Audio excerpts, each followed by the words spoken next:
Hey guys, WWK here, and I'm gonna give you all a sneak peek at the Genesis Industries faction. So we start off with the first Agent Coil, Mechborn. For those who aren't aware, that man is Elfie Coil, one of the creators of Infinity Wars. He has lore in the game that is similar to that of Alita. He's going to be popping up a fair bit.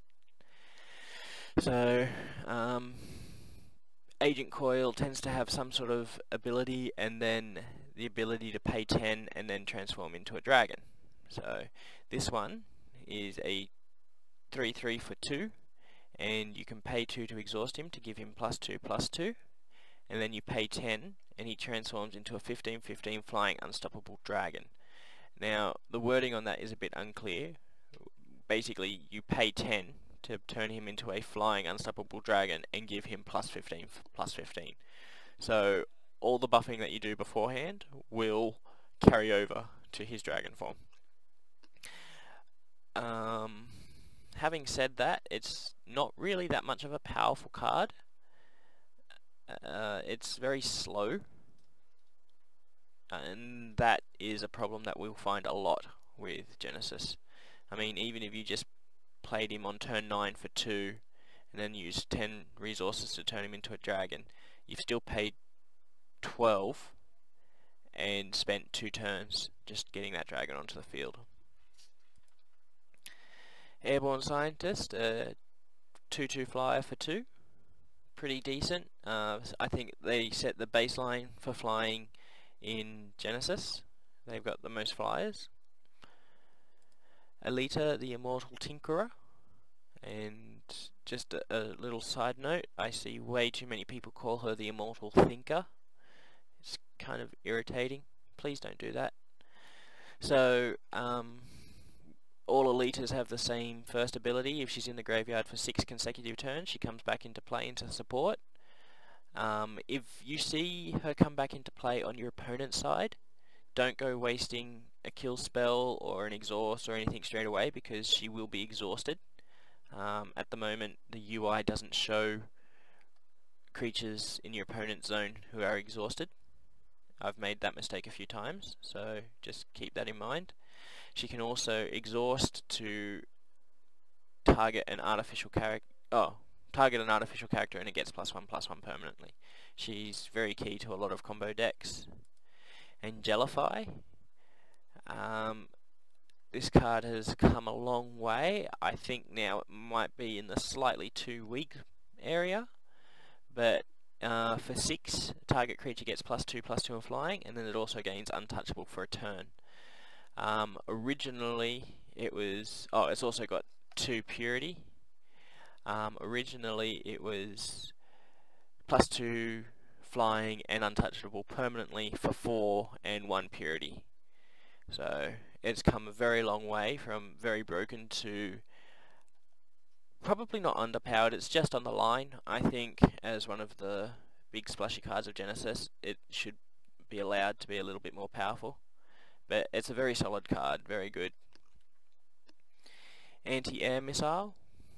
Destroy target creature on the battlefield with flying. So that means it won't hit support and it won't hit command. It'll only hit assault or defense zone. If you're playing Genesis, it never hurts to put at least one of these in your deck. Sure, sometimes you might not go against a deck that has any flying, but when you do, because flying is so strong this early in the game's lifespan, anti-air missile is always a card that you want to have a chance of drawing. Bad Bot, appropriately named, I believe. He's an 8/8 for 4, but he cannot attack or cannot block, so he's purely fodder for a Secluded Constructor, who we'll get to. Cannon Fire. This was the first card that made me look at Infinity Wars and go, wow, I really want to play this game. So it deals 3 damage to target character on the battlefield for only 2. It really emphasizes your bluffing and predicting mechanics. There was a mention on the forums that perhaps this card would be a lot more powerful if you could spread the 3 damage out as you chose. So 1 damage here, 2 damage there, or 1, 1 and 1, or just straight 3. I would like to see that change. I think it would give Genesis a little bit more of an edge, but Genesis' biggest problem always has been that they just put all their eggs in one basket, and this card even more so. Cleanse the land, destroy target location for 2. Very powerful. Again, this is a card that you want to have at least one of in your deck if you have access to it. You may not come across a location every game, but when you do, cleanse the land is very useful. Extended operation, I really enjoy this card. It's very slow. A lot of people complain about how slow it is, and yes, that's true, but I don't know, maybe it just appeals to the, oh my god, I gotta make that work side of me. Target character is moved to the support zone. At the end of each turn, that character stays in the support zone. It gets +2/+2 permanently. Once the character is moved out, the extended operation no longer takes effect. So I like to combo it with a support character like Secluded Constructor, Wealthy Noble. Sometimes I'll put it on an Unending Drone and just let it build up before I sacrifice it and put it on something else. Or one of my favourite ones is on Martyr Golem. So he gets bigger and bigger and can take more and more damage before he dies. So, but that will definitely draw out an Assassinate, which is not really a bad thing either. Genesis Construct, it's bread and butter for a lot of Genesis decks. 4/4 for 3. He's an artificial character, so he can get buffed, he can get sacrificed. He just makes, he gives your deck a bit of weight. He's pretty cool. Luca Combat Mechanic. I really enjoy this card simply because I believe it's a tip of the hat to Chrono Trigger. The character Luca, she was a tech geek. She had purple hair, and her name was Luca, so I believe it's all pointing towards that, pointing towards tip of the hat. See what I did there? So she's a 3/3 for 4, and when she comes into play, all artificial characters you currently control get +2/+2. So this will count all deployed characters, battlefield, all deployed characters, support, offensive and defensive zone, as well as commanders. So everything in play. Mega Unit.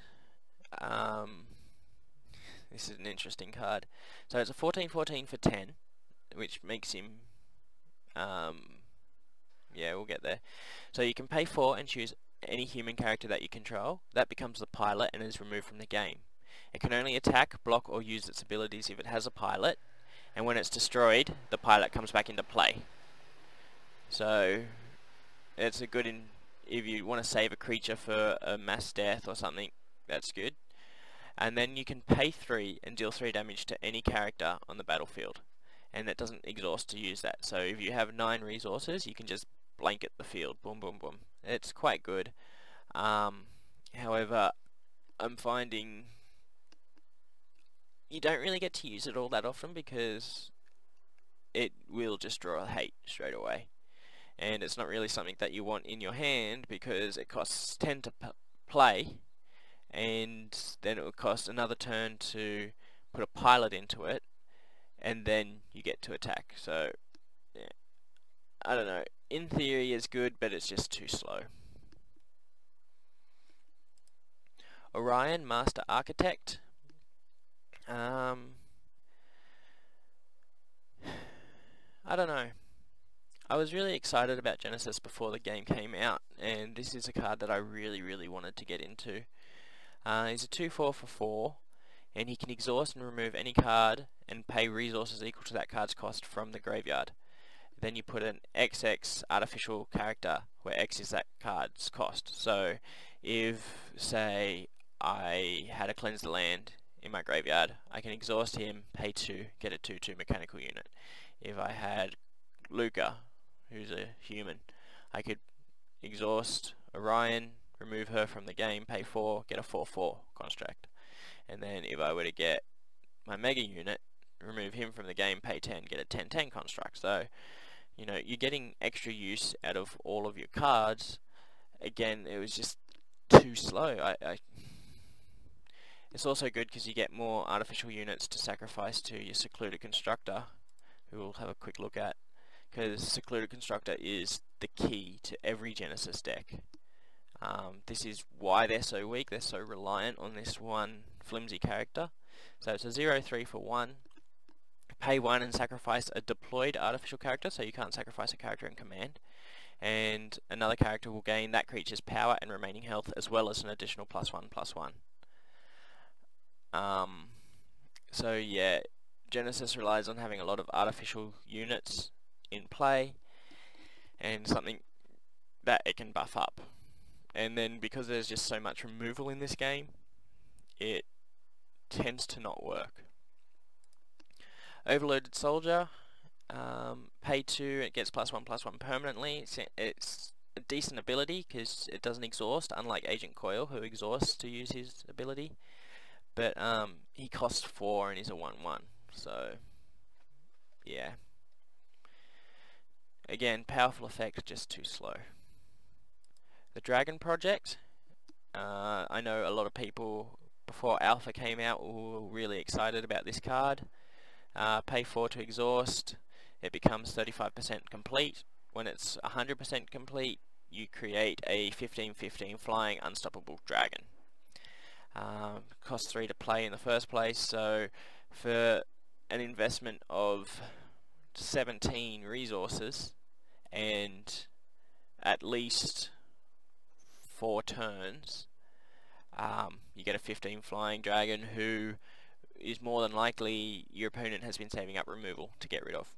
So again, very powerful effect, just far too slow. Unending Drone, it's Genesis It's Genesis Industries Unlimited character. I really like him in theory. So for 2 you get a 1/1 that at the start of every turn it raises one other Unending Drone from your graveyard. So if you've got 1 in play and 6 in your graveyard, it'll bring 1 back next turn, and then the next turn those 2 will bring it back another 2, and then the next turn, you know, you'd be able to get 4 if you had 4 in your graveyard. So they keep replenishing themselves. As long as you've got 1, you'll always have at least 2 at the start of your next turn. So they're great for, again, the Secluded Constructor. So, you know, if you have a look at Genesis, you can see there is a lot of synergy. It's just it doesn't seem to be working out for them very well. My one concern with this is they make great blockers, but because they cost 2, you're gonna lose your morale very quickly if you use them defensively. So one of their strengths is also a really big weakness. I'd like to see them not cost any morale when they die, because they're obviously throwaway things. So, but there's an idea. Unmanned Aerial Destroyer, 4/5 flyer for 5. It's also artificial. I think this card is a great fit to Genesis. And finally, the Unstable Bomb Bot. So for 3, you get a 4/2, and at the start of every turn you pay 2, or you may pay 2. If you do, it gets +2/+0, and if you don't, it explodes, dealing damage equal to its power to every creature on the battlefield. So one of the things I like to do with this card is, again, extended operation, buffing it with Alita, buffing it with Luca. If I can get a lot of damage pumped up really quickly, I like to surprise my opponent with it and just explode it. But yeah, there's a lot of bluffing involved. You might get a few sneaky hits in for 6 and 8 and then blow up everything. But its 2 health tends to make it easy to get rid of. So you got to be careful with how you're trying to bluff your opponent. Alright guys, so that was my long rambling look at Genesis Industries. And until next time, I'll see you next time.